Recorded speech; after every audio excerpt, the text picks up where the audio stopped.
안녕하세요. 이광재의 끝내주는 인터뷰 시작합니다. 오늘은 이재명 대통령의 창업국가 선언 이후에 대한민국의 미래를 스타트업과 벤처 그리고 창업으로 이끌어보자, 이런 내용으로 한번 살펴보겠습니다. 그리고 과연 코스닥 3천으로 갈 수 있을지, 이런 길을 모색해 보겠습니다. 오늘 모신 분은요, 이화여자 대학교의 교수님이시고 MIT의 박사님이시고 교수이자 창업가이신 분입니다. 우리 세상에서 가장 작은 엑스레이를 만들어서 우리 스페이스X의 한국 회사에서는 유례 없이 납품에 성공한 우리 이레나 교수님을 모셨습니다. 안녕하세요. 네, 안녕하십니까. 네, 안녕하세요. 먼저 교수님, 교수님 하다가 창업을 해보시니까 어때요? 교수하는 게 너무 쉽고요. 네. 회사를 하는 거는 정말 너무 힘든 일인 것 같습니다. 네. 그런데 이 대통령 이재명 대통령의 창업국가, 이제 더 이상 이 선언했는데 고용 중심에서 창업 중심으로 국가의 체질을 바꾸겠다, 이런 선언을 했는데, 우리 과학자로서 이 교수이면서 창업하신 교수님 또는 CEO로서 어떻게 생각하세요? 대단히 환영합니다. 일단 이번 선언은 일반적으로 이 정부의 경제 정책이라고 하기보다는 우리 대한민국의 생존을 위한 필연적 체질 개선이 필요한 때를 말씀하신 것 같습니다.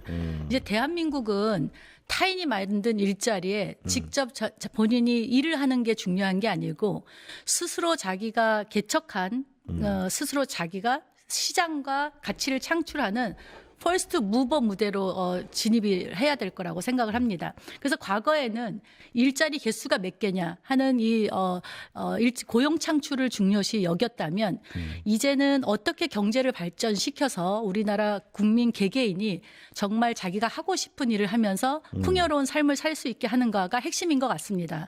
그래서 다가올 AI나 로봇 시대에 고용이 안 되면 어떡하지? 하는 이런 걱정보다는 국민 개개인이 본인이 하고 싶은 일을 하면서 스스로 자아를 실현할 수 있는 그런 국가로 발전시키는 게 중요하다고 생각을 합니다.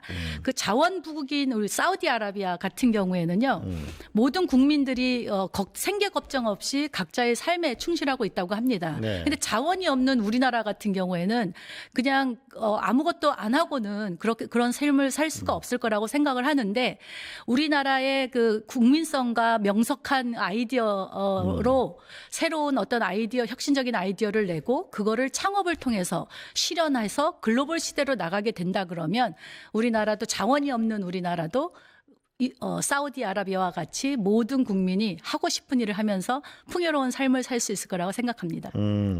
근데 이게 AI가 오게 되면 일자리를 잃어버린다는 측면도 있지만, AI를 쓰면 사실 엄청난 전문가를 비서로 데리고 일하는 거야. 그래서 1인이 엄청난 기업을 만들 수도 있다. 맞습니다. 그런 시대가 왔기 때문에 창업 국가로의 전환이 오히려 AI 시대에 맞는 거다, 이런 게 맞는 건가요? 아니면 일반적으로 창업이 중요하다, 이런 건가요? 어떻게 봐야 되나요? AI 시대가 오면서 저는 창업이 더 중요하다고 말씀하신 대로 말씀을 드리고 싶습니다. 왜냐하면 전에는 창업을 해서 사람들을 50명을 데리고 일을 했다면 이제는 정말 똑똑한 사람 3명 정도를 데리고 일을 하고, 그렇게 함으로써 이 경제, 우리가 어떤 아이디어로 제품들을 출시를 하거나 해서 글로벌 시장에서 인정받게 되면 그 수익이 우리나라에 다시 돌아오게 되고, 그러면 그게 세금으로 돌아가서 많은 분들이 한테 그 혜택이 가서 일을 안 하고도 살 수 있는 많은 분들이 생길 수 있을 거라고 생각이 들어서 AI 시대에는 더 중요하다고 생각합니다. AI 시대가 왔기 때문에 과거에는 그렇게 많은 사람을 고용하지 않아도 이제는 1인 창업으로 세계적인 기업을 만들 수 있는 시대가 왔기 때문에 창업 국가의 전환을 한다. 네, 더 중요하다고 생각합니다. 예.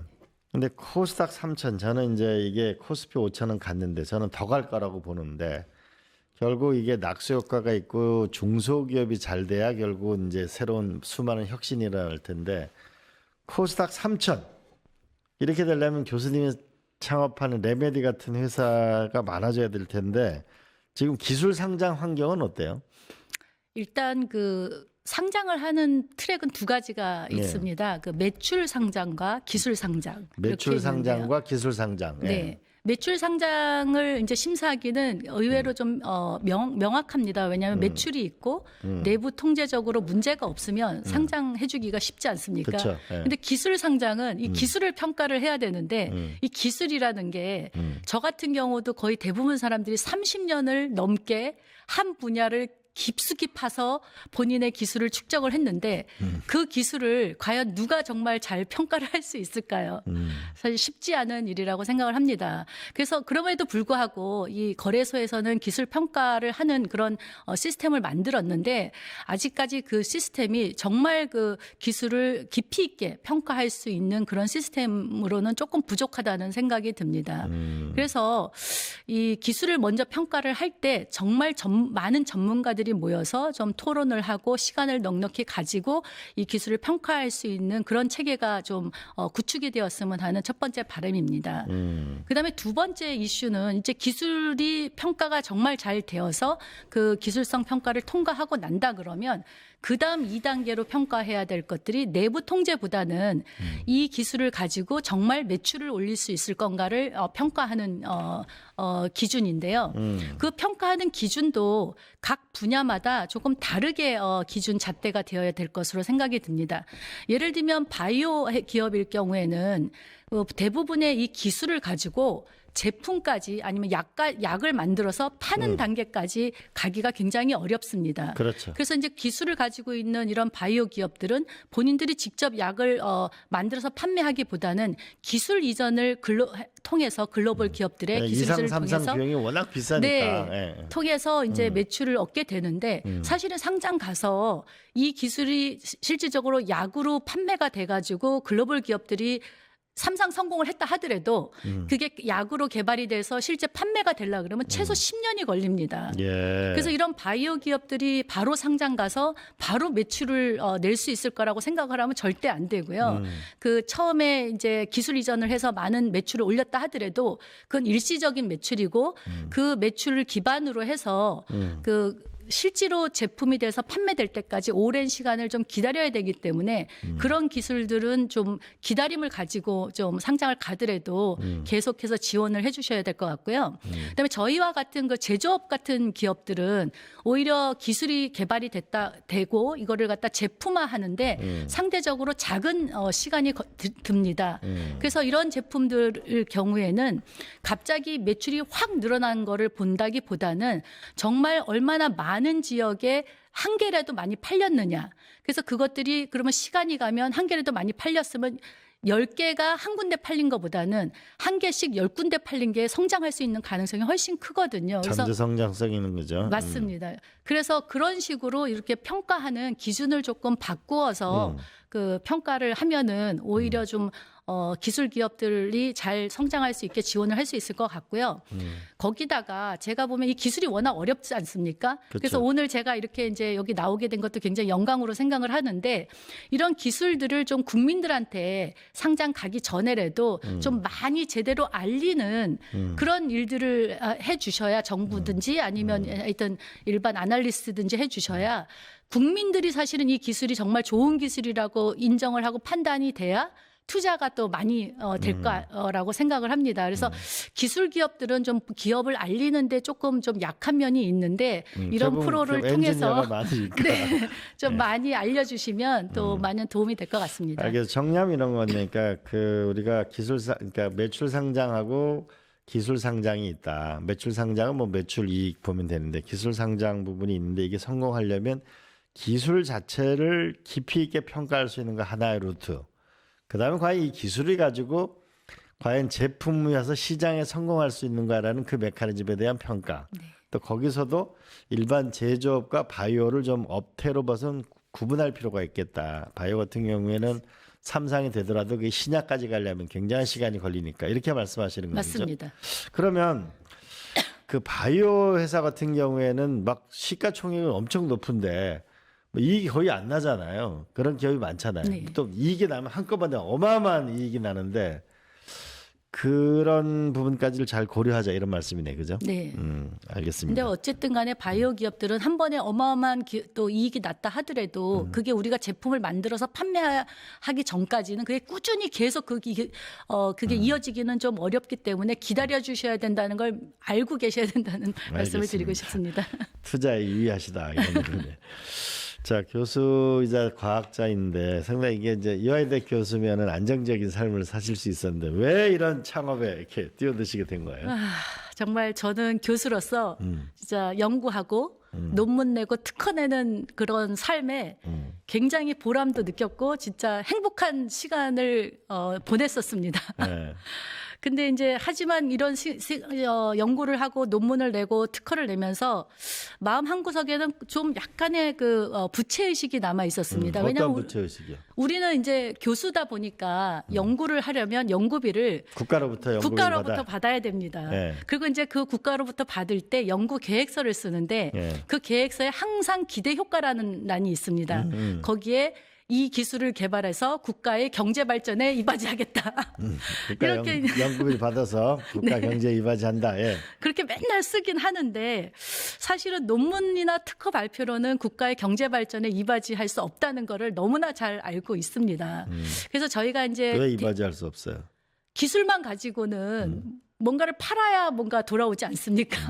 기술 나 혼자 가지고 있고 기술과 특허만 갖고 있다고 해서 세상이 바뀌진 않으니까. 네, 물론 교수 평가는 굉장히 잘 받습니다. 그래서 승진은 잘하겠지만 그 기술이 정말 제품화돼서 국민들이나 아니면 인류에 돌아가려면 제품화돼서 판매가 돼야 된다고 생각을 합니다. 네. 그래서 그 기술 논문과 특허만으로는 이게 이바지할 수 없다. 이제 이런 생각을 하고 있었고요. MIT 졸업생답네. MIT가 학교 문장 보니까 한쪽에는 독서하는 사람이고 한쪽에 모루잖아요. 모루 네. 대장간. 공대. 네, 공대.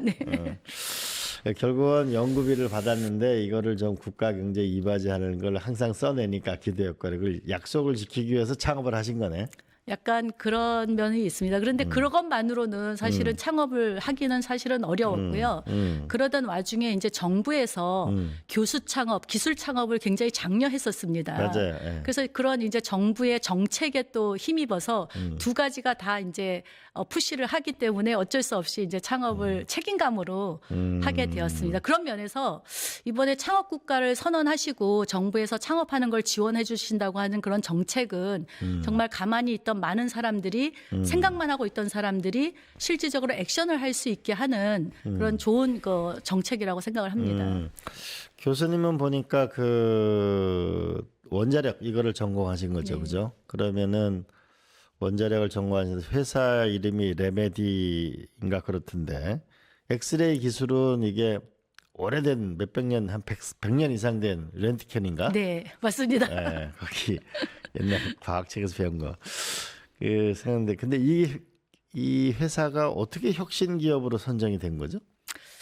말씀하신 대로 이 엑스레이 기술은 굉장히 오래된 기술로 이미 이 기술이 적용돼서 제품화하는 거에선 거의 정점에 이르렀다고 네. 말씀을 드릴 수 있습니다. 그리고 의료 분야에도 워낙 많이 적용이 돼서 굉장히 많은 의료 병원 가면 엑스레이 찍으니까 다. 뭐 엑스레이라는 게 네. 그냥 이렇게 가슴 사진 엑스레이 찍는 것도 있지만 네. 골다공 검사할 때도 엑스레이를 찍고 CT도 엑스레이고 그다음에 유방암 검사할 때 마모라는 것도 엑스레이고 수술할 때 시암이라는 장비도 있고 엑스레이가 병원에서 굉장히 많은 장비의 형태로 그 펫CT 촬영 이런 거 다. 네, 그때도 다 방사선을 이용한 거고 그 CT가 이제 엑스레이입니다. 펫은 예. 방사성 동위 원소라고 해서 엑스레이는 아닙니다. 아하. 네, 그래서 펫과 CT를 합한 거 뭐 이런 것들이 예. 다 이제 엑스레이 장비로서 이미 굉장히 뭐 많은 글로벌 기업들이 출시를 해서 판매를 하고 있기 때문에 그 기존의 그런 기술들은 다 정점에 이르렀고 네네. 또 예를 들면 삼성 같은 회사가 그 뭐 CT를 만들어서 판매를 하려고 이런 의료기기 시장에 뛰어들었다가 그 워낙 경쟁이 심하고 말씀하신 대로 오래된 기술에 축적된 그 시장이 있기 때문에 오히려 후퇴를 한 걸로 알고 있습니다. 뭐 그래서 지멘스나 이런 세계적인 맞습니다. 기업들이 있을 거예요. 지멘스, 필립스 이런. 예, 예. 그래서 기존의 그 엑스레이 기술로 그 시장에 뛰어들어서는 뭐 저희가 살아남을 수가 없는데 엑스레이 시장에서 의원님도 많이 들어보셨겠지만 가장 큰 문제 중에 많이 아는 문제 중에 하나가 엑스레이는 무섭다. 인체에 피폭되면 병이 생긴다. 그래서 원자력 발전소도 반대하고 있는 거 아닙니까? 그쵸. 사실은 방사선 때문에 그런 네네, 건데 네. 이제 그런 두려움이 있는데 그 방사선이 인체에 받는 방사선을 가장 낮게 해서 인체에 해가 없는 정도의 수준으로 간다 그러면 그건 아무 데서나 쓸 수 있고 누구나 쓸 수 있기 때문에 굉장히 중요한데 그게 좀 어려운 기술이었습니다. 방사성을 미량으로 방출하게 한다. 네, 네. 그게 하나의 저설량 기술이라고 하는데 저설량, 예. 네, 그 기술이 또 굉장히 중요했고요. 예. 그다음에 기존의 엑스레이 장비는 또 이게 엑스레이를 나오게 하는데 그걸 작게 만드는 기술이 좀 부족했었습니다. 작게 그래서 만드는 기술. 네. 그래서 그걸 그래서 그 지금까지의 제품들은 이 엑스레이가 발생하는 부분이 굉장히 컸고 예. 그게 또 크다 보니까 거기서 엑스레이가 많이 나오니까 거기를 엑스레이가 안 나오게 차폐라는 걸 해야 되는데 차폐하기가 어려워서 병원에 가보시면 엑스레이 찍을 때 환자분은 방에다 집어넣고 찍는 분은 밖으로 나가잖아요. 맞아요. 그게 방을 차폐를 해서 아하. 환자분은 방사선을 더 맞든 말든 본인들은 맞으면 안 되니까 밖으로 안전을 위해서 나가는데 이렇게 하여튼 그 저설량화하고 소형화하는 기술을 계속해서 개발을 했지만 혁신적으로 어떤 한 기술로서 할 수가 없었는데 근데 이게 기본적으로 방사성을 내려면 일정 부분 열이나 이게 있어야 되는 거잖아요. 뭐 열이 있어야 열이라고 되는 그러나? 건 아니고 전기인가? 엑스레이가 엑스레이가 발생을 시키려면 열이 나고요. 예. 그 열이 많이 나면 이 장비들이 다 녹아버리니까 열을 방출하는 그런 기술. 그래서 작게 만들려면 아하. 뭐 한 가지 기술이 아니고 네. 굉장히 많은 여러 가지 기술들이 접목이 되어야지만 그 제품단에서 이렇게 소형화되고 저설량화가 될 수가 있습니다. 네. 그래서 저희는 어떻게 보면 저설량화하기 위한 여러 가지 차폐 기술이라던가 그다음에 뭐 아킹 방지 기술이라던가 이런 기술들 한 5가지 하고 네. 소형화하기 위해서 뭐 고진공 기술이라던가 그다음에 또 엑스레이 산란을 막는 뭐 기술이라던가 제어 기술이라던가 이런 가지 한 5가지 기술을 통합해서 예. 한 10가지 기술을 축적을 했고요. 예. 이 기술들을 이제 제품의 특성에 맞게 조합해서 최적화된 제품을 출시를 하고 있습니다. 그래서 그 10가지 기술 중에서 8가지 기술이 집약돼서 출시한 제품이 바로 이 제품입니다. 아, 그러니까 결국은 방사성이 적게 노출 저설량 되는 것보다 작게 만드는 네. 거 이런 것도 여러 가지 특허가 있어야 되는 거네 기술이. 맞습니다. 근데 맞습니다. 그거 가지고 그래서 결국 이제 만드는 게 이번에 나사에서 채택된 게 이건가요? 네. 이 제품입니다. 이 제품은 한번 설명해 주세요. 이건 어떻게 이 나사에서 채택된 건 우리나라 기업으로 봐서는 굉장히 처음 있는 건가요? 아니면 뭐 다른 사례가 있나요? LG에서 아마 우주복에 들어가는 우주복. 배터리를 소형화해서 납품한 사례는 있는 것 같습니다. 우주복에 들어가는 배터리를 LG에서 한 네. 게 있는 것 같다. 네. 이건 어떤 제품이에요? 이거는 그 우주인의 건강을 체크할 수 있으면서 그다음에 우주선에 있는 어떤 부품들이 고장이 났을 때 밖에서는 안 보이고 내부에서 고장이 났을 때 그거를 확인할 수 있게 그런 거를 비파괴 검사라고 하거든요. 예. 그래서 비파괴 검사도 할 수 있는 그런 엑스레이 장비입니다. 그러니까 우주선 사람 타고 가면은 이제 병원이 없으니까 네. 거기서 이제 엑스레이를 찍으면 이 사람의 건강 상태. 네. 또 하나는 비파괴 검사를 해가지고 어떤 보드들이 고장이 나면 기계가 뭐 고장 나는 네. 거. 그거 사람 원리하고 그 기계하고 비파괴 검사하고 원리가 같은 거예요? 네, 같습니다. 이 엑스레이는 내부를 볼 수 있는 능력이 있거든요. 그래서 사람 내부, 인체 내부도 볼 수 있고 또 어떤 제품의 그 내부도 볼 수 있고 그래서 공항 가실 때도 이렇게 가방 갖다 놓으면은 엑스레이가 쪼여져 가지고 내부를 확인하지 않습니까? 그렇죠, 예. 네, 그런 원리입니다. 그럼 이걸 그럼 예를 쓴다 이러면 어떻게 쓰는 거예요? 이거는 이제 병원에 가시면 엑스레이 많이 찍어 보셨겠지만 이게 이제 엑스레이 찍으려면 이렇게 환자를 유치시키고 네. 그 장비를 갖다 놓고 그다음에 밖으로 나가서 엑스레이를 찍는데 이거는 저희가 이제 굉장히 손쉽게 만들어서 여기 한번 이렇게 보여드릴 수가 있을래나 모르겠는데 예, 잘 보이네요. 네. 여기 버튼을 누르면요. 예. 여기가 이렇게 전원이 켜집니다. 예. 전원이 켜지면 이제 어떤 부위를 찍을지 여기 예, 보면 예. 이렇게 가슴 사진이 있지 네네, 않습니까? 나오네요. 가슴, 손, 머리, 발 이렇게 한 다음에 네네. 찍고 싶은 부위를 선택을 한 다음에 예를 들면 손을 찍겠다 그러면 음. 이렇게 하고 여기에 이제 필링과 같은 엑스레이를 받는 그런 이제 장치를 하나 더 놔야 되는데요. 그게 있다 그러면 이렇게 놓고 여기를 켜고 여기 보시면 이렇게 불빛이 나오는데 이 부위가 엑스레이가 나오는 부위입니다. 네네네. 지금 여기서 버튼을 누르면 엑스레이가 나가게 되고 나가게 되면 이 디텍터가 있다 그러면 그게 엑스레이를 받아서 바로 노트북으로 그 손의 영상을 보여주는 그 감광지라고 그러나? 네, 감광질인데 요즘에는 이제 그게 전자화 돼가지고 아하. 디텍터라고 부릅니다. 디텍터. 제가 옛날 사람이군요. 네, 디지털화 돼가지고 네. 그렇군요. 예.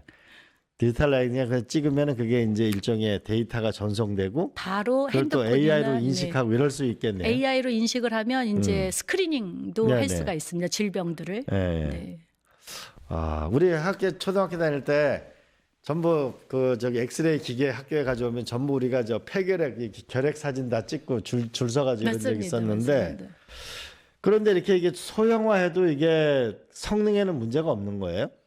그러니까 소형화하기가 이제 어려운 게 아까 말씀하셨듯이 이게 엑스레이가 나오면서 어디를 치고 이제 엑스레이가 나오는데 예. 그때 열이 많이 나오기 때문에 이게 소형화가 또 어려운 면도 좀 있거든요. 예, 예. 근데 저희가 이제 이 제품에 최적화된 열 발산 수식을 통해서 그 열 발산이 될 수 있도록 하고 이렇게 하면서 하여튼 18가지 기술이 집약이 돼서 예. 성능은 유지하되 그 선량은 작아지는 그런 기술을 적용을 했기 때문에 지금 이 영상이라는 건 영상의 질의 평가를 통해서 이루어지는데요. 저희가 해외의 많은 의사들이 기존 제품들하고도 다 비교를 했고 이번에 나사에서도 1년을 이거를 가지고 평가를 했습니다. 나사에 다시 한번 그러니까 나사에 채택되는 과정이 어떻게 됐었어요? 사실은 그 채택되는 과정이 참 저희 입장에서는 좀 어떻게 보면 좀 편한 편이었는데요. 예. 저희는 이제 기술 기업이다 보니까 제품을 가지고 이제 매출을 올려야 되기 때문에 사실은 나사에 직접 연락해서 우리 거를 써보세요 이렇게 할 수 있는 겨를이 없어서 저희는 그냥 정신없이 이 제품 팔고 있었는데 어느 날 갑자기 저희 홈페이지에 있는 세일즈 이메일을 통해서 나사에서 이런 제품을 찾고 있는데 너희 제품이 있어서 연락을 하는 거다 이렇게 해서 연락이 온 거예요. 그걸 어떻게 찾았대요? 그 찾아주는 전문 기업들이 있더라고요. 그 나사의 어떤 필요한 물품들을 찾아주는 이게 미국의 대단한 점이라고 그러는 게 제가 아는 기업도 경상북도 한 조그만 아주 작진 않은데 구글에서 연락이 왔대요. 그러니까 전 세계를 서치하고 있는 거죠. 그 미국이라는 나라가. 그런가 봅니다. 그래서 저희도 깜짝 그래서 놀랐어요. 나사에서 연락이 와서 이런 네. 제품을 하고 있는데 와봐라. 그렇게 된 거예요? 1년 전에? 아니요, 2년 전에. 2년 전에? 네, 그래서 이런 제품이 있으니까 니네 어떤 제품이니 알려달라 그래서 이제 미팅을 통해서 알려줬고, 알려주고 나니까 이제 구매하겠다고 했는데, 사실은 이제 그때 저희가 처음 이미 알고는 있었지만 이제 몰랐던 게, 미국이라는 이 나사라는 데 이제 제품을 납품하려면 미국도 조달청 등록을 해야 된다고 하더라고요. 예. 근데 그런 조달청 등록하는 게 우리나라도 어렵지만 미국은 더 어렵지 않습니까? 예. 근데 나사가 자기네가 사겠다고 결정을 하니까 바로 그냥 그 조달청에 등록까지 하는 것까지 자기네들이 다 도와줘가지고. 우리나라도 그런 시스템이 필요하겠네요. 네. 정부가 필요하다고 인증하게 되면 바로 그냥 조달청에서 등록을 해주는. 그래서 바로 하여튼 조달청 등록이 돼서 판매를 했고 그 다음에 한 1년 반이 지났는데요. 테스팅한 거네. 거기서 테스팅을 했더라고요. 저희들은 이제 모르고 있었고 그러다가 올 1월 달에 저희가 최종적으로 이제 그 달나라나 화성 가는 우주선에 실리게 선정이 됐다고 이렇게 연락을 받았습니다. 그래서 레터로 받으신 거예요, 딱? 이메일로 받았습니다. 이메일로. 네. 그래서 이제 그 다음에 저희가 나사 웹사이트에 들어가 봤더니 굉장히 많은 그런 실험 결과들이 그 퍼블리시 되어 있더라고요. 데이터하고 다 돼 있는 거예요? 네. 저희 같이 조그만 회사는 이제 그런 것들을 일일이 확인할 시간이 없어서 이제 못 하고 있었는데 그래서 결론적으로는 이제 아까 의원님이 말씀하신 대로 우리 요즘 세상은 정말 좋은 기술이 있고 좋은 제품이 있으면 그 외국에서 진짜 찾아와서 팔겠다고 하는 그런 시대가 온 것 같습니다. 그럼 이런 게 이제 앞으로 어떻게 상용화되는 어떤 데 주로 쓰이는 거죠? 여기 나사 말고 어떤 계약한 나라가 있거나 뭐 그런 데 있어요? 일단은 뭐 굉장히 많은 분야에서 사용이 될 수 있는데 아직까지는 이제 아시다시피 저는 혁신이란 말을 그렇게 좋아하지는 않는데요. 혁신하면 저는 어떤 생각이 떠오르냐면 야 정말 힘든 기술이구나. 먹고 살기 힘들겠구나. 혁신 기술일수록 사실은 혁신 제품일수록 시장에 들어가는데 굉장히 오랜 시간이 걸립니다. 예, 예. 그래서 이 제품이 굉장히 많은 분야에 사용할 수 있음에도 불구하고 아직까지는 이제 한 단계 한 단계 지나가면서 이제 한 분야 한 분야에 사용이 되고 있는데요. 예. 말씀하신 대로 지금 예를 들면 우리나라 해군뿐만 아니라 뭐 필리핀 해군, 외국에 있는 군대에도 굉장히 많이 판매가 됐고요. 여러 나라에. 병사가 다쳤냐 안 다쳤냐? 네.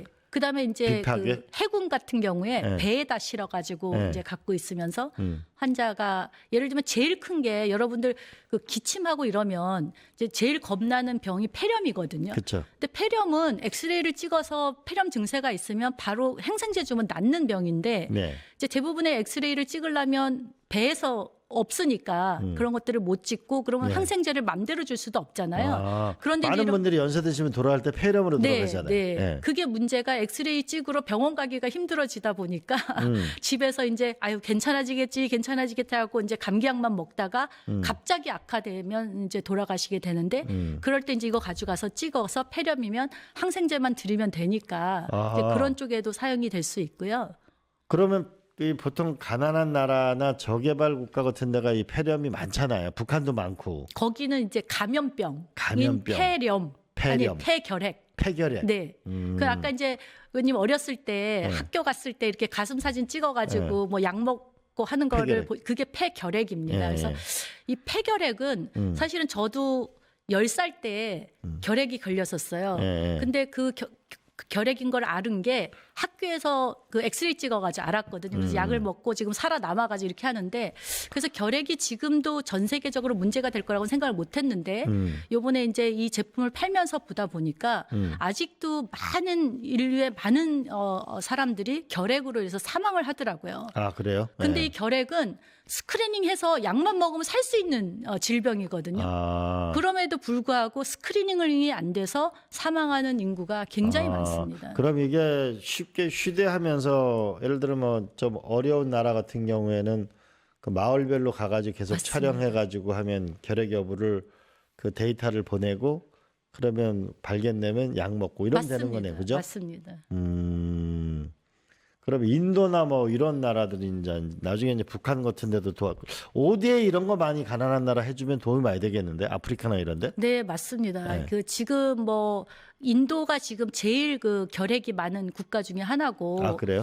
또 WHO에서도 뭐 2030년에 이 전 세계 결핵 퇴치를 위해서 엄청나게 노력을 하고 많은 국가들이 WHO에 자금을 대가지고 ODA 사업으로 진행은 하고 있지만 아직 지금까지는 이제 큰 장비로 하려고 하다 보니까 아무리 많은 돈을 넣어도 좀 그런 것들이 불가능했던 것이 예. 이제 핸드헬드 카메라가 나오면서 이제 점점 많이 이거를 도입을 하고 있고요.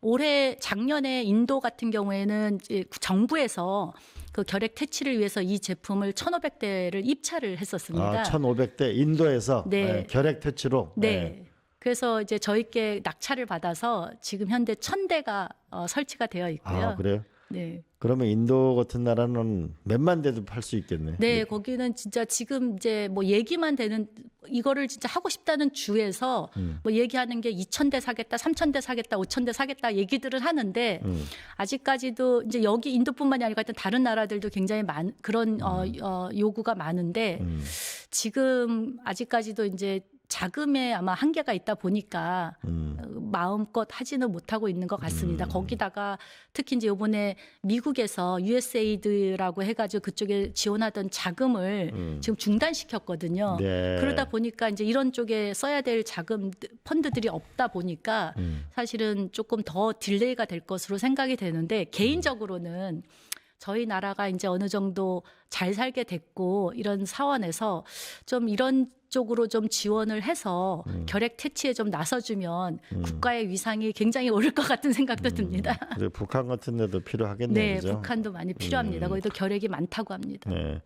자, 그럼 결핵 말고 또 아까 제가 얘기를 듣다 보니까 그 사람의 다쳤느냐 안 다쳤느냐 우리가 왜 가끔 보면은 저 산에 가서 등산 조난 사고가 왔는데 이 사람이 이렇게 뭐가 뼈가 부서진 건지 네. 아니면 뼈가 부러진 건지 네. 아니면은 뭐 인대가 늘어난 건지 이런 부분도 즉각 판단이 되겠네요. 네, 맞습니다. 네. 그런 차원에서는 이제 그러니까 사실은 바로 일단 엑스레이를 찍어서 만약에 이게 뭐 크게 부었다 하더라도 부러지지 않았다 그러면 그냥 조금 조심만 하면 되잖아요. 그래서 뭐 붕대로 감고 집으로 내려 보내면 되고 그다음에 이렇게 봤을 때 굉장히 좀 프랙처가 심한 경우에는 정말 부대를 대고 고정을 시켜서 병원으로 데리고 오고 뭐 이렇게 미리 엑스레이를 찍으면 그 굉장히 할 수 있는 일도 많고 방지에 그러니까 더 많이 아파지는 거를 방지할 수 있는 여러 가지 방법들이 있어서 일본 같은 경우에는 사실은 저희가 일본에도 팔았거든요. 일본 같은 일본에도 경우는 팔았어요. 지진 났을 때 이 가져가 가지고 썼다고 합니다. 아, 지진이 났을 때. 네. 이게 그 사람들이 앰뷸런스 다치니까. 같은 데는 이게 필요하겠어요. 왜냐하면 환자가 타면은 이거 찍어가지고서 네. 보내면 병원으로 이송하는 도중에 이 사람이 굉장히 데이터가 필요합니다. 넘어가니까 그럴 수도 있겠는데요, 그죠? 네. 그 민도도 그렇고 몇 개 나라에서는 이제 구급차에서 이거를 실어가지고 사용을 하기도 하는데 예, 예. 이제 아무래도 이제 저희 나라 같은 경우도 그렇고 다른 많은 나라들이 아직까지는 이런 제품이 없다 보니까 법적으로 병원 안에서만 사용을 하게 이제 만들어 놓고 그다음에 복잡한 장비다 보니까 의사의 감독하에 방사선사만 사용하게 되다 보니까 아하. 이게 그 구급차에 실었을 때에 구급대원이 사용할 수가 없습니다. 아하. 그래서 쉽게 그게 이제 얘기하면 하나의 병원 내 이게 방사선이라는 게 상당히 어떻게 보면 위험 물질이기 때문에 병원 내에서만 한다는 거하고 방사선을 다룰 수 있는 일종의 전문 자격이 있는 사람이만 네. 쓸 수 있기 때문에 현재 이 구급 차량 안에는 쓸 수 없다. 이런 제도적인 문제도 네, 있는 거네. 있습니다. 네. 미국도 그래요?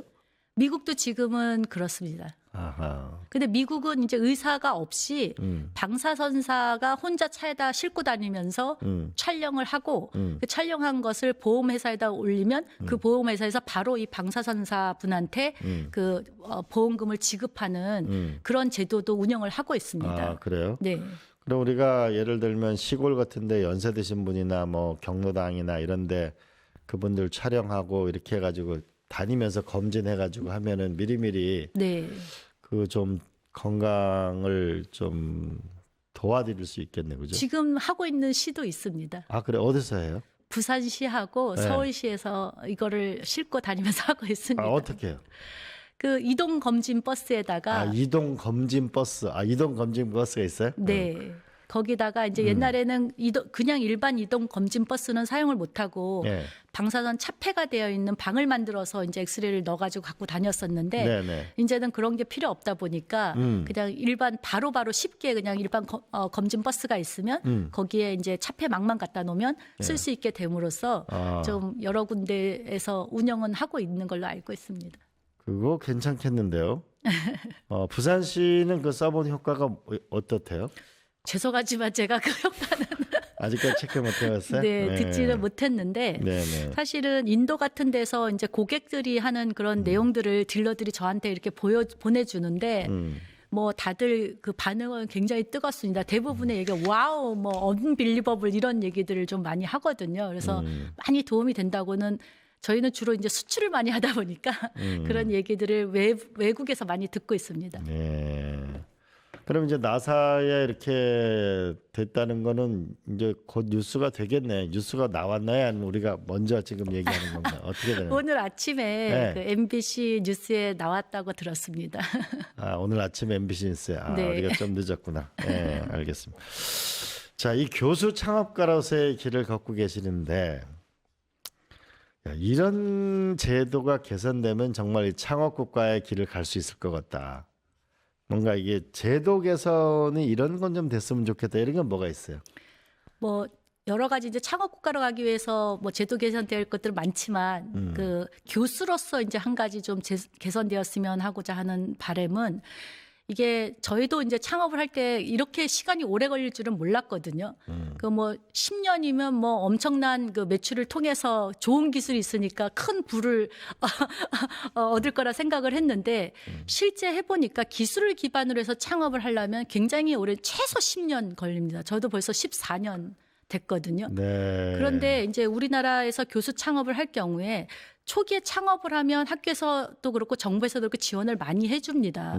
그런데 이제 한 10년이 지나고 나면 졸업을 하라고 합니다. 그래서 그때는 이제 교수에서 겸직도 잘 안 해주시고 하기 때문에 이게 교수직을 포기하거나 아니면 회사를 포기하거나 이 둘 중에 하나를 해야 되는데 사실 저희 같은 경우에는 과학자고 연구자이기 때문에 이 회사를 정말 잘 키울 수 있는 그런 능력은 저희가 없습니다. 그래서 회사를 잘 키우는 거는 기업가들이 하게 만드는 게 맞고 저희는 그래도 기술자로서 창업을 했기 때문에 그 기업이 잘 크도록 계속해서 지원을 해줘야 되는데 그러려면 회사의 어떤 직책을 또 하나 갖고 있어야 되기 때문에 좀 제도적으로 제가 이제 교수 창업한 저랑 비슷하게 창업한 많은 교수님들한테도 얘기를 들어보면 10년이 지나면 졸업하라고 하고 겸직해 주는 게 굉장히 어렵다고 하는데 10년이 좀 지나도 그때부터 진짜 시작이거든요, 회사는.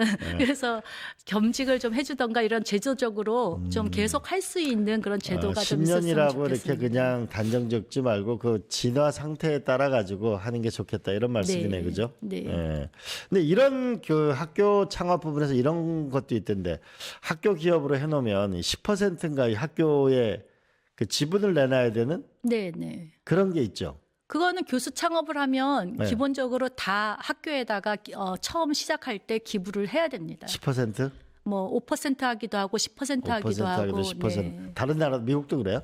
외국도 그렇게 합니다. 아, 네. 외국도 그렇게 하는구나. 그래서 그건 너무나 당연하다고 저는 생각을 하는데 네. 이제 그렇게 기부를 했으면 이제 미국 같은 경우는 그렇게 해서 교수가 창업을 하면 주식을 갖고 있지 않습니까? 그래서 네. 그 주식을 사실은 엑시트 할 때까지 그러니까는 엑시트 돼야 학교도 사실은 자금이 들어오는 거고 그렇죠. 그동안 투자했던 거를 회수를 하고 네네. 그거를 재투자를 할 수가 있는 거니까 계속해서 유지해서 도와주면서 뭐 상장을 가던 엑시트 할 수 있는 순간까지 갈 때까지 지원을 해줘야 되는데 저희 나라는 일단은 약간 그 교수들이 창업을 해서 10년이 지나면 저 회사는 망할 회사라고 생각을 해서 그런지 제가 스탠포드 가보니까 참 부럽게 느꼈던 게 학교가 몇십조 원을 가지고 있잖아요. 그래서 졸업생들 중에 우수한 그 창업가가 나오면 그거를 투자하고 네. 지분을 갖고 있다가 또 돈을 벌기도 하고 네. 또 그 학생이 사업에 성공하면 또 학교에 도네이션도 맞습니다. 하고 맞습니다. 그리고 선순환이. 점점 학교가 맞습니다. 커지고 이 메카가 되는 우리도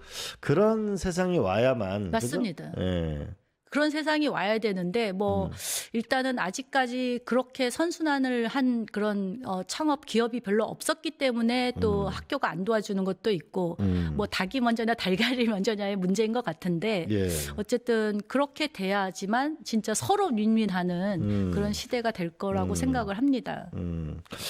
요즘 그 젊은이들에게 이 창업에 대해서 그 창업을 하려고 하는 또 스타트업을 하려고 하는 젊은이들에게 제자들에게 한마디 해주신다면 뭐라고 해주시겠어요? 일단 뭐 다 알다시피 창업이라는 게 하기는 쉽지만 그걸 유지해서 성공하기는 굉장히 어렵다는 거를 이제 많은 사람들이 다 알고 있을 건데요.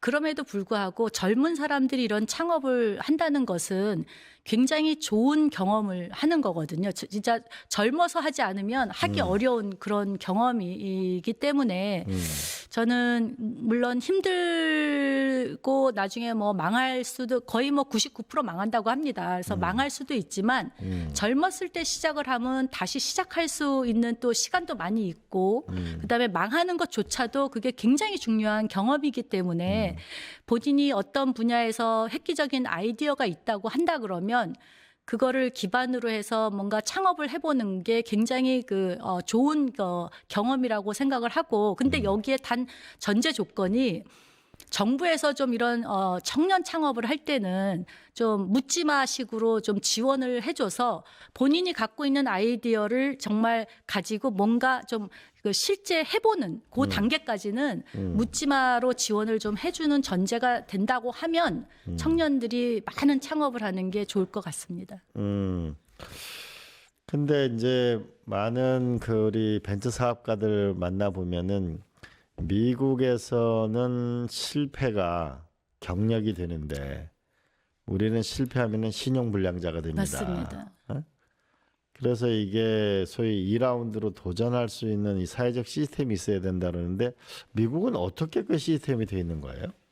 그러니까 제가 볼 때 미국 같은 경우에는 이제 부시가 투자를 해도 투자를 해서 회사에 투자를 하면 그 모든 책임과 어떤 것도 이 그 창업주에게 그 책임을 지우지 않습니다. 왜냐하면 아하. 누구보다도 창업주가 열심히 하지 않겠습니까? 예, 예. 그런데 한국은 일단은 투자를 받게 됐을 때 이게 투자자들의 그 수익을 만족시키지 못하고 실패를 하게 되면 일단은 사회적으로 정서적으로 모든 블레임을 다 받습니다. 그게 감정적으로 정말 살아남기가 어렵고 두 번째로는 우리나라에서도 투자를 한다고는 하지만 그게 옛날에는 이제 대표이사들이 연대보증까지 서게 하던 거를 그래도 도와준다고 이제 그거는 못 서게 했지만 뭐 RCPS나 CB라는 명목으로 어찌됐든 간에 돈을 안 갚으면 안 되게 하는 그런 제조들을 다 만들어서 결과적으로는 창업주들이 그거를 뭐 도의적으로든 경제적으로든 다 책임을 져야 되는 그걸 파산하고 그런 마는. 예. 네, 파산하고 말게 됩니다. 예. 저도 파산할 뻔했습니다. 아, 그렇구나. 그 또 하나는 그 벤처 사업가 얘기를 들어보면은 뭐 투자를 해서 어려움을 겪자 투자를 받았다, 1,000억 밸류로 받았다고 하더라도 이게 주식 매각이 안 되니까 맞습니다. 구주를 팔 수 있어요. 그런 걸 못 파니까 돈은 계속 들어가고 결국 월세방 사는 CEO들도 엄청 많다고. 이 구주를 팔 수 있는 뭔가 이런 제도적 길을 열어줘야 자기 생활도 유지하면서 이걸 할 수 있다. 그래서 결국 돈 버는 사람은 VC하고 그 이주 그러니까 뭐냐 이대주주. 이대주주 둘이 돈을 벌고 일대주주는 정말 힘들다 이런 얘기 하던데 그런 거 얘기 들어보신 적 있어요? 그럼요. 일단은 상장 가기 전에는 네. 어쨌든 주식의 가치가 별로 없기 때문에 네. 이제 주식을 뭐 구주를 팔기는 굉장히 어렵고 그럼 이제 이 구주를 그동안 고생을 해서 이 창업주라든가 대주주가 주식을 팔 수 있는 기회가 이제 상장을 가게 되면 팔 수가 있는데 말씀하신 대로 제가 이제 한번 강의를 하려고 기존의 상장간 기술 기업들을 다 조사를 해봤는데요. 네. 말씀하신 대로 물어봤더니 창업주들은 다 전세 아니 월세 살고 있고요. 네. 네. 그 이대주주는 엑시트해가지고 굉장히 돈을 많이 벌어서 강남에 엄청나게 좋은 아파트들 살고 계시더라고요. 그런데 이게 이제 상장 기술 특례로 해서 상장이 되고 나면 기본적으로 그 창업주뿐만이 아니고 저뿐만이 아니고 진짜 저의 가족, 그 다음에 저의 형제 자매의 모든 그 배우자분들, 그다음에 뭐 어머니 아버지 할 거 없이 모든 관계인들이 보호예수라는 게 걸립니다. 그래서 아하. 기본적으로 1년간 못 팝니다. 네. 그리고 1년이 지나면 그다음에는 이제 대주주가 팔게 되면 또 주식이 내려간다고 하면서 대주주가 파니까 뭐가 회사가 안 좋아서 파는가 보다 싶어서 이제 그것도 그렇기 때문에 주식이 또 내려가기 때문에 또 못 팝니다. 그래서 결론적으로는 상장을 갔을 때 예를 들면 100%를 좀 1년을 보호해서 하기보다는 한 뭐 6개월 정도 해서 한 10% 정도라도 이렇게 팔게 좀 해주신다 그러면 그 창업주가 기분이 좋아야 또 어찌됐든 그 일도 더 열심히 하고 잘할 수 있지 않겠습니까? 그래서 그런 제도는 조금 바뀌었으면 하는 그런 생각이 듭니다. 민감한 부분이라서 제가 아니 뭐 이거는 지금 자꾸 어쨌든 문제를 자꾸 노출시켜야 자꾸 세상이 바뀌게 되니까 그러면 마지막으로 이 창업 국가를 지향하는 우리 이재명 정부 현 정부한테 딱 이거 하나만을 건의한다면 무엇을 하시겠습니까? 하나만 건의한다면요. 네. 굉장히 어려운 질문인데 어쨌든 좀 기존에 이렇게 창업을 해서 어느 정도 살아남아서 성장하려고 하는 이제 제 입장에서 본다 그러면 성장하려고 하는 기업들을 조금 더 관심을 가지고 봐주시고 그 기업들이 지금 이제 겨우 해서 이렇게 성장하는 곡선에 와 있는 그런 기업들을 좀 선별을 해서 확 클 수 있게 좀 뒤에서 좀 버팀목이 되면서 지원을 해주시면 정말 이런 기업들이 글로벌리 나가서 경제 발전에 그야말로 이바지할 수 있을 거라고 생각이 듭니다. 그래서 뭐 지금 청년들을 창업하는데 묻지마 투자를 하는 것도 필요하고 그 다음에 이렇게 저희 기업처럼 기술력이 인정받아 이렇게 크려고 하는 그런 기업들을 뭐 정부에서 좀 잘 선별을 해서 좀 적극적으로 성장할 수 있게 지원을 해주시면 감사하겠습니다. 더 열심히 큰 기업으로 성장할 수 있을 것 같습니다. 네. 네, 오늘은 그 레메디라는 그 엑스레이를 가지고 그 우주선 그 나사의 제품을 우리가 납품하게 된 우리 이레나 교수님 말씀 들었습니다. 고맙습니다. 네, 감사합니다. 이재명 대통령은 창업 국가를 선언했습니다. 며칠 전에는 우리나라 대기업 CEO들을 만났는데 거기서 창업 국가 얘기가 있었다고 합니다.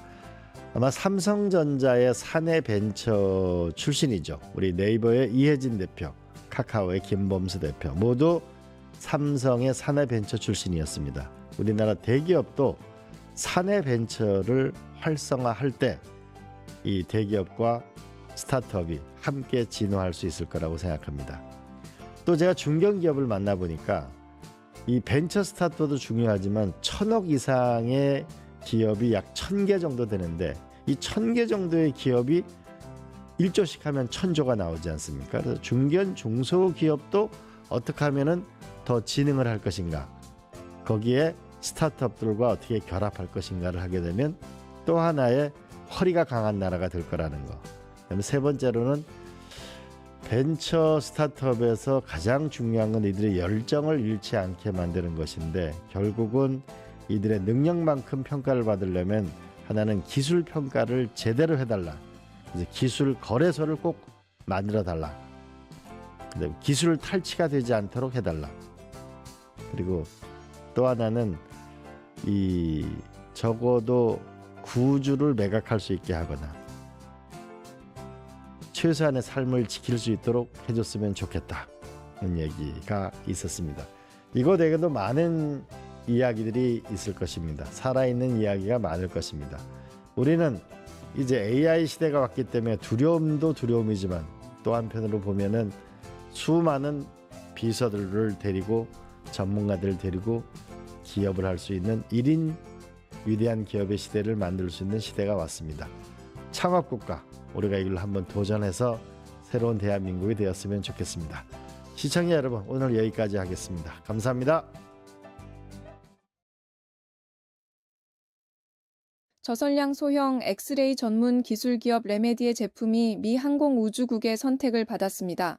나사는 레메디의 휴대용 의료용 엑스레이 장비를 장기 우주 탐사 임무에 필요한 의료 장비 목록에 포함하기로 했습니다.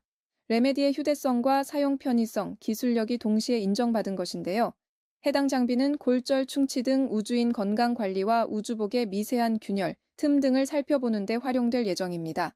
지난 2012년 설립된 레메디는 저선량과 소형화를 핵심 경쟁력으로 삼는 엑스레이 전문 기술 기업입니다. 나사 선정 이후 레메디의 기술 신뢰도는 더욱 높아질 것으로 전망됩니다.